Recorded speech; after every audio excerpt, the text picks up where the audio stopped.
Well, it's exceptional that you know, like you and I chat about all the time, that you got a different definition of winning than most folks. You know, again, whether it was undefeated in SWAC championship, you were still looking way past that. Like that ain't a victory. No, I mean, it's not just about us. I mean, I've been on the phone all morning calling all the different SWAT coaches that's in the close proximity of us because we want our own pro day. Mm. Okay? Why would we have separate pro days when they send 2 scouts here, 2 scouts there? Let's just have a big pro day at Jackson. Okay, reason I'm saying Jackson because we it now. Okay, We are. Yeah. Come on, man. We got a nice it feel Let's too. stop playing that we it. And I've called several coaches in close proximity and say, hey, why don't we just do the pro day here? Yeah. And we get all on the gram and all our different social sites and promote it that we're doing it here. So now we're getting more scouts on hand. The NFL has already given us our day, our pro day, which I think is March the 21st. I don't know for certain, but I think that's the day. And we're just going to try to do it all together when we could have my desire is to have a Valley, Alcorn, Grambling, who else? Delta State, all these close schools around in proximity. Let's have it right here. Let's do our own thing. Instead of going to be in the backup dance with somebody else pro day. We don't want to do that. We just ain't used to that, dog. It's We a just different taking right like here. rivalries to a new level. I don't mind the rivalry, but it's got to be respect.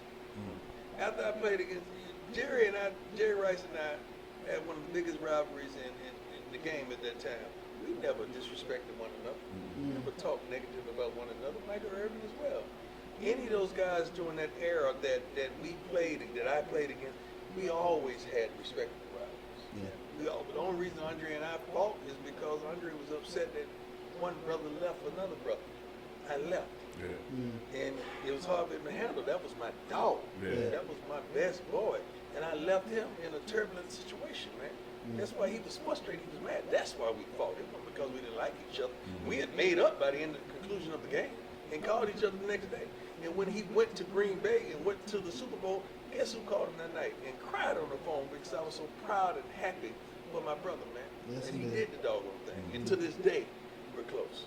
So, brothers, we got to stop this Cain and Abel foolishness, man. and lift one another up.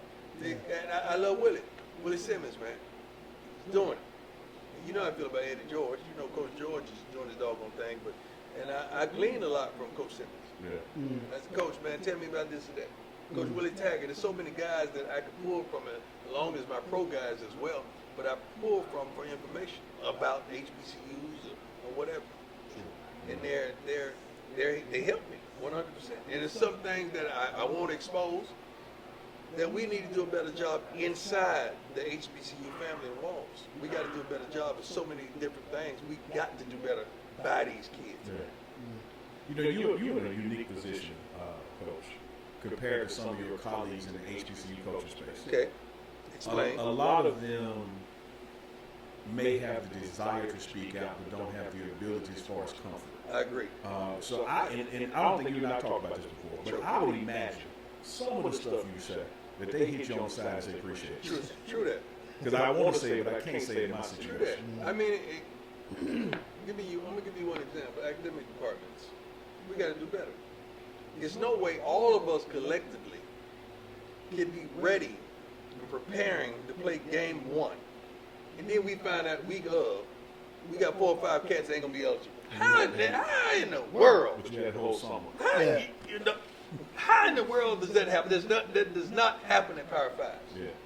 That does, why? Because I called him to check. Yeah. But how is that happening to us? So I get on the phone and call him. Hey man, tell me, do you? No. We got 4 out. Man, did you? 6. And you keep going like, how can that happen? That means we got some lazy folks in certain positions that they need to get up and do their darn jobs. And that bothers me because the kids suffer. Environmentally, how does that change? How does that change? How does that It's systemic systemic. change? It's systemic. And somebody got to call it out, to put their hand on it, put their finger on it, and get rid of it. Get rid of it. You get mad at me all you want for calling a spade, but a spade is a spade. Because sooner, you got to understand it affect the kids. Yeah. It ain't about you, it ain't about me, it's about these kids. Week of? The week of. Oh, this kid is in here. This joker been in summer school all summer. And you, man, stop. Yeah. Come And on. working. Do your job. Yeah. You should have told us that this summer and we would have handled that. He would have taken another class. So that goes all around, but nobody ain't gonna say that. There's several things that I can touch on like that. that ain't nobody gonna. So ain't nobody gonna say nothing. Yeah. Understood. Right.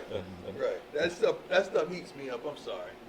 Yeah. It heats me up because we got to be about these kids, man. Yeah. You've always put them first. Yeah, that's what it's got to be about. And when I go off, it's about the kids. Mm-hmm. When I go off, it's about the kids. If they're not eating right, if the housing is incorrect, we got to do that. We got to do that.